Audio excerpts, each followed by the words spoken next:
ஒரு வாக்குறுதியை கொடுத்தால் நிறைவேற்றக்கூடிய ஒரே இயக்கம் திராவிட முன்னேற்ற கழகம் என்ற நம்பிக்கையோடு வருகிறார்.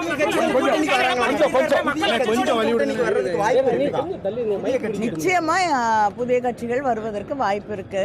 ஆனா அது யார் என்பதை நம்முடைய முதலமைச்சர் அவர்கள் தான் முடிவு செய்வார்கள். கருத்து கணிப்பு எப்படி பாக்குறீங்க? திமுகவுக்கு சாதகமான ஒரு கருத்து கணிப்பா வந்திருக்குது. அது உண்மையிலேயே தேர்தல் களத்தில் பிரதிபலிக்கும் நம்புறீங்களா? இல்லைங்க, எந்த கருத்து கணிப்பு வராட்டியும் நிச்சயமாக தேர்தல் களம் திராவிட முன்னேற்ற கழக கூட்டணிக்கு சாதகமாக இருப்பதாகத்தான் நான் கண்கூடாக ராகுல் காந்தி அவர்களோடு சந்திப்பு நடத்தினீங்க. அந்த பேச்சுவார்த்தை சுமூகமாக இருந்ததா? அந்த கூட்டணி எப்படி உறுதி செய்யப்பட்டு விட்டதா? இல்லை இன்னும் அதுல சலசலம் இல்லைங்க, இல்ல கூட்டணி உறுதி நான் செய்ய வேண்டியதில்லை. முதல்லயே கிட்டத்தட்ட பல ஆண்டுகளாக காங்கிரஸ் இயக்கத்தோடு திராவிட முன்னேற்ற கழகத்திற்கு ஒரு கூட்டணி இருக்கு. தொடர்ந்து மோதல் போக்கு நிலவுது. எந்த மோதல் போக்கும் எனக்கு தெரிஞ்சு இல்ல. நல்ல சுமூகமான பேச்சுவார்த்தை. திராவிட முன்னேற்ற கழகத்தினுடைய தேர்தல் அறிக்கை மீது மக்கள் நம்பிக்கையோடு கொண்டு வந்து எல்லாருக்கும் தன்மானம் தான் முக்கியம். சுயமரியாதை இயக்கத்தில் தன்மானம் முக்கியம் இல்லைன்னு யாரும் சொல்ல போறது இல்லை.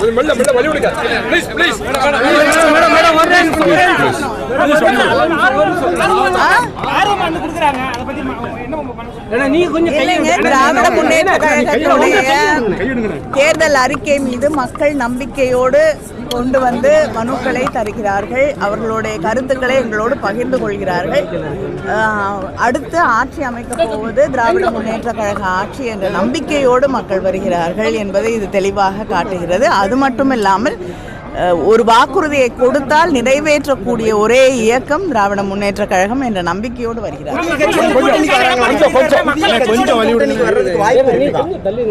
நிச்சயமா புதிய கட்சிகள் வருவதற்கு வாய்ப்பு இருக்கு. ஆனா அது யார் என்பதை நம்முடைய முதலமைச்சர் அவர்கள் தான் முடிவு செய்வார்கள். கருத்து கணிப்பு எப்படி பாக்குறீங்க? திமுகவுக்கு சாதகமான ஒரு கருத்து கணிப்பா வந்திருக்குது. அது உண்மையிலேயே தேர்தல் களத்தில் பிரதிபலிக்கும் நம்புறீங்களா? இல்லைங்க, எந்த கருத்து கணிப்பு வராட்டியும் நிச்சயமாக தேர்தல் களம் திராவிட முன்னேற்ற கழக கூட்டணிக்கு சாதகமாக இருப்பதாகத்தான் நான் கண்கூடாக ராகுல் காந்தி அவர்களோடு சந்திப்பு நடத்தினீங்க. அந்த பேச்சுவார்த்தை சுமூகமாக இருந்ததா? அந்த கூட்டணி எப்படி உறுதி செய்யப்பட்டு விட்டதா? இல்லை இன்னும் அதுல சலசலம் இல்லைங்க, இல்ல கூட்டணி உறுதி நான் செய்ய வேண்டியதில்லை. முதல்லயே கிட்டத்தட்ட பல ஆண்டுகளாக காங்கிரஸ் இயக்கத்தோடு திராவிட முன்னேற்ற கழகத்திற்கு ஒரு கூட்டணி இருக்கு. தொடர்ந்து மோதல் போக்கு நிலவுது. எந்த மோதல் போக்கும் எனக்கு தெரிஞ்சு இல்ல. நல்ல சுமூகமான பேச்சுவார்த்தை. ஒரு வாக்குறுதியை கொடுத்தால் நிறைவேற்றக்கூடிய ஒரே இயக்கம் திராவிட முன்னேற்ற கழகம் என்ற நம்பிக்கையோடு வருகிறார்.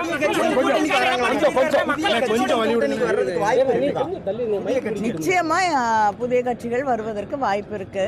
ஆனா அது யார் என்பதை நம்முடைய முதலமைச்சர் அவர்கள் தான் முடிவு செய்வார்கள். கருத்து கணிப்பு எப்படி பாக்குறீங்க? திமுகவுக்கு சாதகமான ஒரு கருத்து கணிப்பா வந்திருக்குது. அது உண்மையிலேயே தேர்தல் களத்தில் பிரதிபலிக்கும் நம்புறீங்களா? இல்லைங்க, எந்த கருத்து கணிப்பு வராட்டியும் நிச்சயமாக தேர்தல் களம் திராவிட முன்னேற்ற கழக கூட்டணிக்கு சாதகமாக இருப்பதாகத்தான் நான் கண்கூடாக ராகுல் காந்தி அவர்களோடு சந்திப்பு நடத்தினீங்க. அந்த பேச்சுவார்த்தை சுமூகமாக இருந்ததா? அந்த கூட்டணி எப்படி உறுதி செய்யப்பட்டு விட்டதா? இல்லை இன்னும் அதுல சலசலம் இல்லைங்க, இல்ல கூட்டணி உறுதி நான் செய்ய வேண்டியதில்லை. முதல்லயே கிட்டத்தட்ட பல ஆண்டுகளாக காங்கிரஸ் இயக்கத்தோடு திராவிட முன்னேற்ற கழகத்திற்கு ஒரு கூட்டணி இருக்கு. தொடர்ந்து மோதல் போக்கு நிலவுது. எந்த மோதல் போக்கும் எனக்கு தெரிஞ்சு இல்ல.